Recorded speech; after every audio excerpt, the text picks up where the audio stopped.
In this recording, we will be going over section 4.1, antiderivatives and indefinite integration. A function f is an antiderivative of f on an interval I when f prime of x is equal to f of x for all x in I. So these two are different functions, capital F and lowercase f. And this capital F prime of x is the derivative of the first function mentioned, and f of x is the second function right here. So here we have some examples. We have f of x is equal to x to the power 4 is an antiderivative, 4x cubed. So in this case, our lowercase f of x is 4x cubed. And that is because when we take the derivative of capital F of x, we get 4x cubed. So we stated f prime of x is equal to f of x means that capital F is an antiderivative of f. So this first example holds.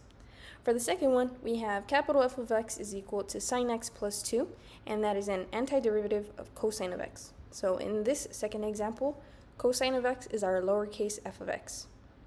So if we take the derivative of our uppercase f of x, so f prime of x will be equal to cosine of x plus 0 because the derivative of a constant is 0.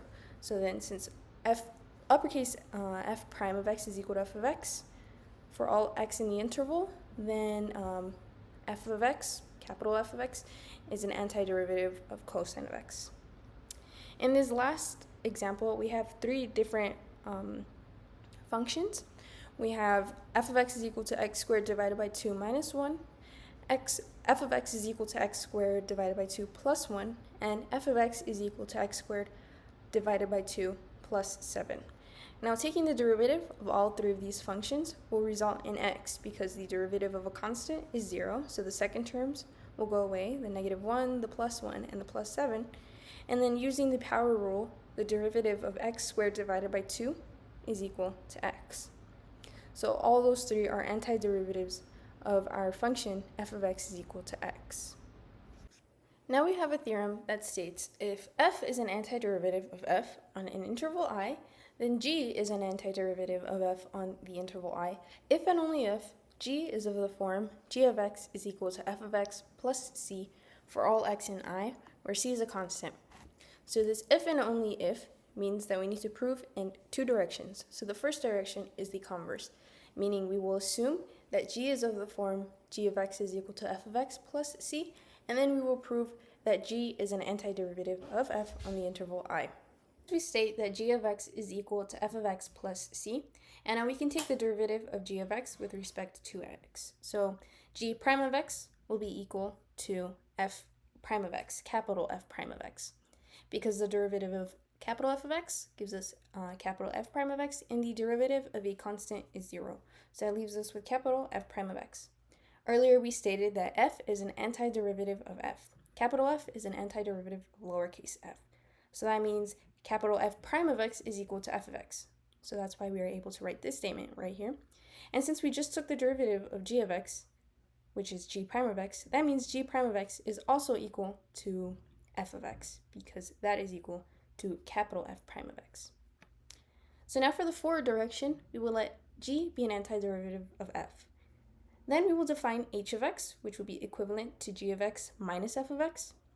And for the points a and b, where a is less than b, h is continuous on the closed interval ab and differentiable on the open interval ab. By the mean value theorem, there's a c in the open interval ab, such that h prime of c is equal to h of b minus h of a divided by b minus a. But h prime of c is equal to 0, so that means that the numerator, this difference, must be equal to 0. So that means that h of a is equal to h of b. Now, since a and b are arbitrary in the interval h is a constant function c. So here we'll write c is equal to g of x minus f of x because h is constant. So since g of x minus f of x is equal to c, we can add the f of x to the right-hand side, or add it to both sides, so that we can isolate the g of x. So that means that g of x is equal to f of x plus c, which was what we wanted to prove. Now here are some examples of the representation of antiderivatives. So for given lowercase f of x is equal to 2x, then all antiderivatives of f of x can be represented as capital F of x is equal to x squared plus c. Because if we take the derivative, capital F of x, we get capital F prime of x is equal to 2x. Now for our second example, we have lowercase f of x is equal to cosine of x. So then all antiderivatives of lowercase f of x can be of the form capital F of x is equal to sine of x plus c. Once again, taking the derivative of capital F of x, we get cosine of x. So capital F prime of x is equal to f of x. And then our last example, we have lowercase f of x is equal to x. Then capital F of x is equal to x squared divided by 2 plus c. So this function right here is the way that all antiderivatives can be represented for this function right here. Because if we take the derivative of capital F of x, we get x, our original function. Now we'll be going over differential equations. A differential equation in x and y is an equation that involves x, y, and the derivatives of y. So as an example, consider dy divided by dx is equal to 2. The general solution is y is equal to 2x plus c, where c is the constant of integration. Now we consider the differential equation dy over dx, which is equal to f of x, lowercase f of x in this case.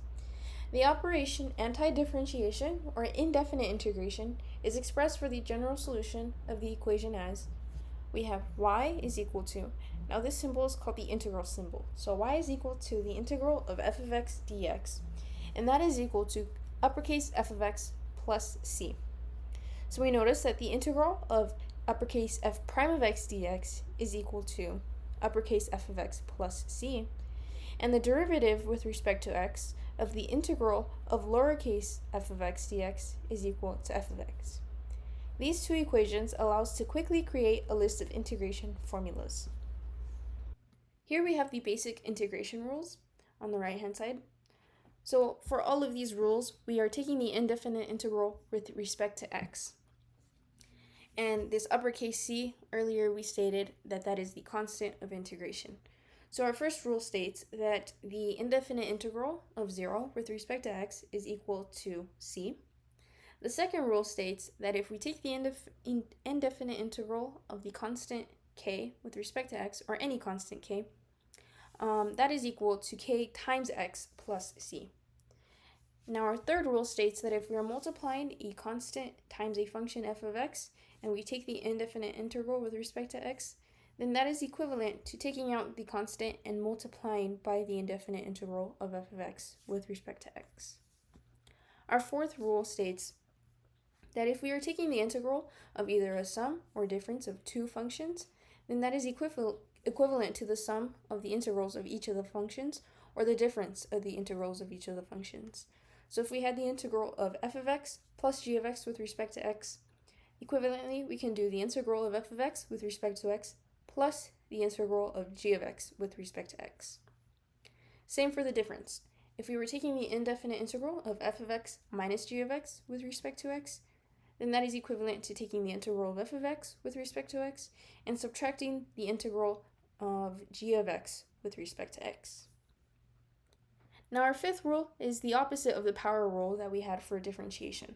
So when we took the derivative of x to the power of n, that was equivalent to bringing down the power, so n, and then multiplying by x to the n minus 1. So we subtracted 1 from the power. So we had the derivative of x to the power of n with respect to x is equal to n times x to the n minus 1.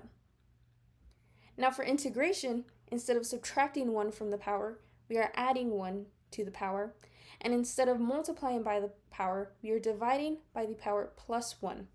So the indefinite integral of x to the power of n with respect to x will be x to the n plus 1 divided by n plus 1 plus c. And this holds for n not equal to negative 1. And then now we have our trig functions, the basic integration rules for our trig functions.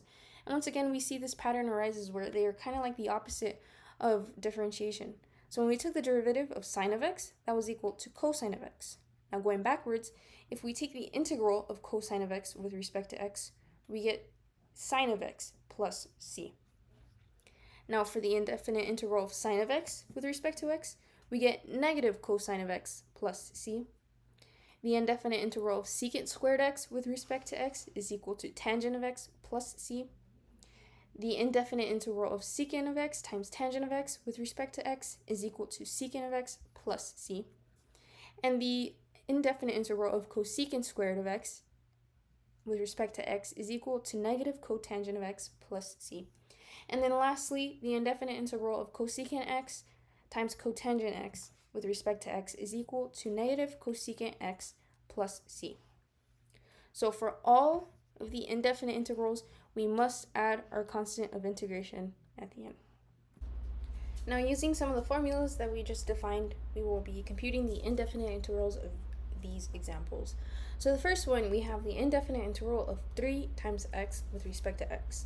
So 3 is a constant, so we can take that out of the integral and multiply it by the indefinite integral of x with respect to x. So the integral of x will be x to the 1 plus 1 divided by 1 plus 1, because x has a power of 1, so we stated we would add 1 and divide by our power plus 1. So the indefinite integral of x is x squared divided by 2, and then we need to add our constant of integration. Now we can multiply our constant 3, and we will have 3x squared divided by 2 plus 3 times c1, our constant, or we could just rewrite c1 times 3 as c, because that is a constant. So the indefinite integral of the first example is 3x squared divided by 2 plus c. The second example, we are taking the indefinite integral of 1 divided by x squared with respect to x. So 1 over x squared is equivalent to x to the negative 2. So once again, using the rule of the indefinite integral of x to the power of n with respect to x is equal to x to the power of n plus 1 divided by n plus 1. So in this case, our power is negative 2, so we add 1. So negative 2 plus 1 is negative 1, and we divide by that. So we will have x to the negative 1 divided by negative 1 plus our constant of integration. So that means that our final answer is negative 1 over x plus c. Now our third example, we have the indefinite integral of the square root of x with respect to x. So recall that we can write our radical expressions in exponential form.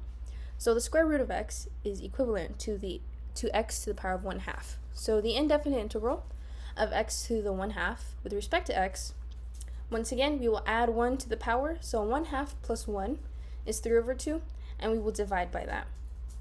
So that means that our answer is 2 times x to the 3 over 2 divided by 3. And we will add our constant of integration. Now our fourth example is the indefinite integral of 3 times cosine of x with respect to x. So once again, we take out our constant and multiply it by the indefinite integral of cosine of x with respect to x.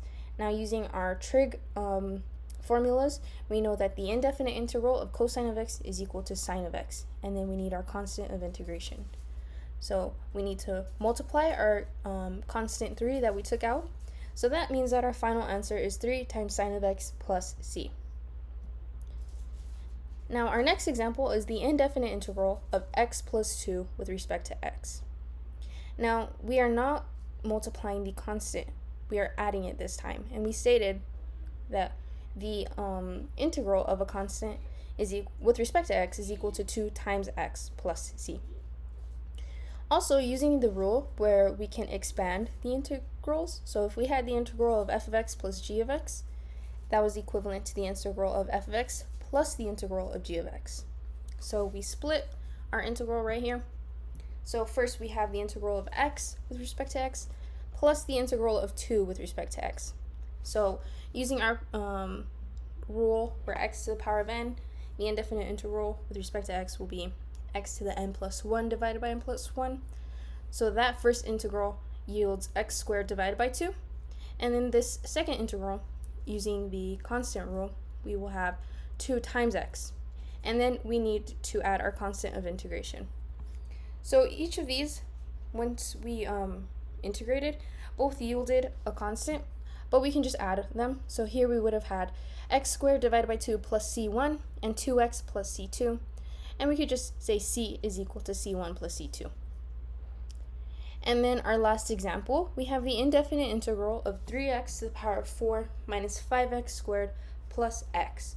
So once again, we can split this integral into three different integrals. So right here we had a difference, and right here we have a sum. So we have the integral of 3x to the power of 4 minus the integral of 5x squared plus the integral of x, all of them with respect to x.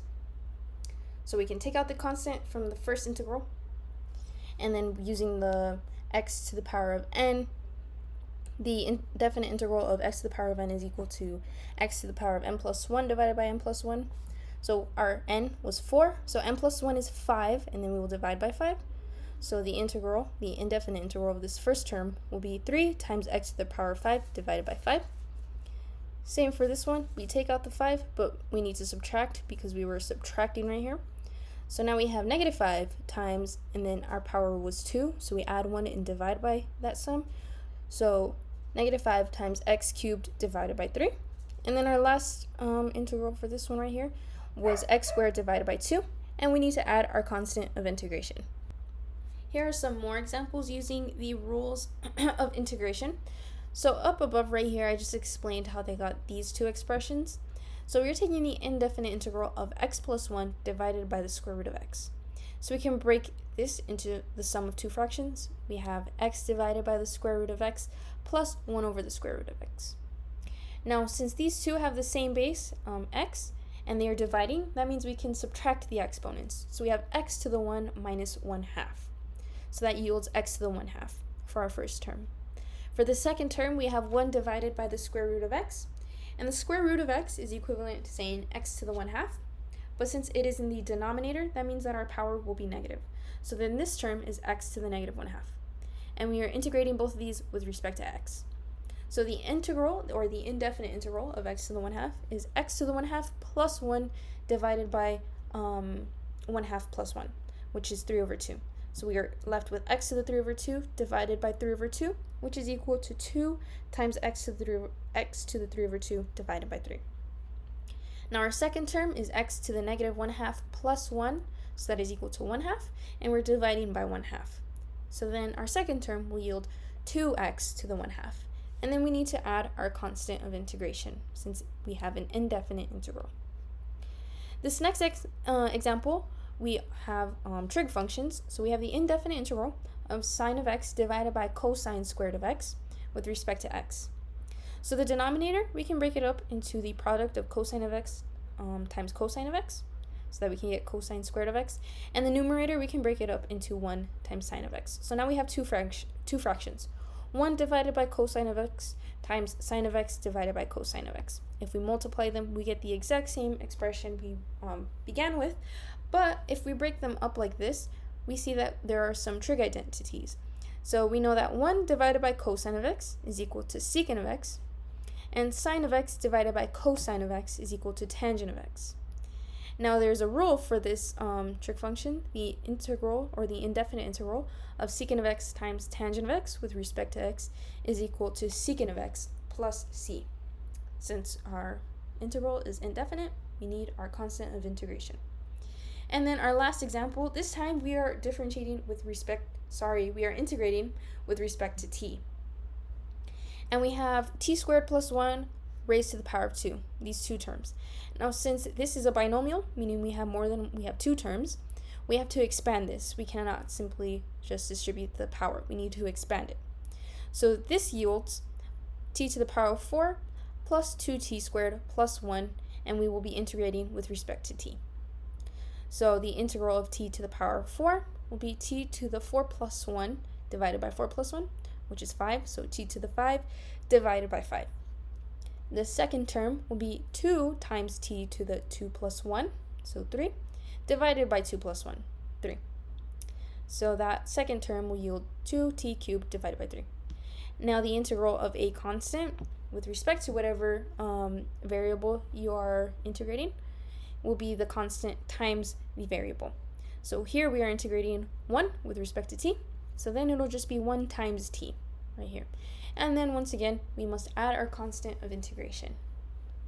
So recall that the differential equation, dy over dx, is equal to f of x, and we know that we can find the general solution to this differential equation by using antidifferentiation, or by computing the indefinite integral. So we know that the general solution y is equal to the indefinite integral of f of x with respect to x. So here we are told to consider dy over dx is equal to 3x squared plus 1. So that means that this is our lowercase f of x. We can get the general solution to this differential equation by taking the antiderivative. So we will integrate or take the indefinite integral of 3x squared plus 1 with respect to x. So 3x squared, the indefinite integral, will be 3x to the 2 plus 1 divided by 3. So these 3's will cancel out, and that's why we have x cubed. The integral of 1 with respect to x is just x, so that's why we have the x right there. And then we need to add our constant of integration since it is indefinite. Now, sometimes we can get more information, or sometimes we are given more information that allows us to get a particular solution. So that way we don't have the answer in terms of c. So suppose we're given the initial condition y of 2 is equal to 4. So when x is equal to 2, y is equal to 4.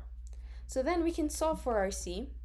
So we can plug in a 2 for x right here. So we'll have 2 cubed plus 2 plus c. And we said that that is equal to 4. When x is equal to 2, y is equal to 4. So then we have 4 is equal to 8 plus 2 plus c. So 4 is equal to 10 plus c. So isolating the c, we subtract 10 from both sides. So that means that c is equal to 4 minus 10. So that is equal to negative 6. So that means our constant of integration is equal to negative 6. And the particular solution to this differential equation is y is equal to x cubed plus x minus 6. Now we have another example. So we are given capital F prime of x is equal to 1 divided by x squared. And f of 1 is equal to 0. So the general solution is we take the antiderivative of 1 divided by x squared. So using this in negative exponent form, so this is equivalent to x to the negative 2. So x to the negative 2 plus 1 is negative 1, and then divide by 1, negative 1. So we get that the indefinite integral is negative x to the negative 1 plus c. And we know that when x is equal to 1, y is equal to 0, so we can solve for our c. So 0 is equal to negative 1 plus c. So then isolating the c, we add 1 to both sides. So 0 plus 1 is equal to c, meaning our c is equal to 1. So that means that the particular solution for this example is capital F of x is equal to negative 1 over x plus 1. Now we are modeling a vertical motion problem. So we are given that a ball is thrown upward with an initial velocity of 11 meters per second from an initial height of 7 meters above the ground. So recall that the position function will be y of t. The first derivative will be our velocity function. So velocity will be y prime of t. And the second derivative of the position function will be our acceleration function. So y prime of t is our acceleration function.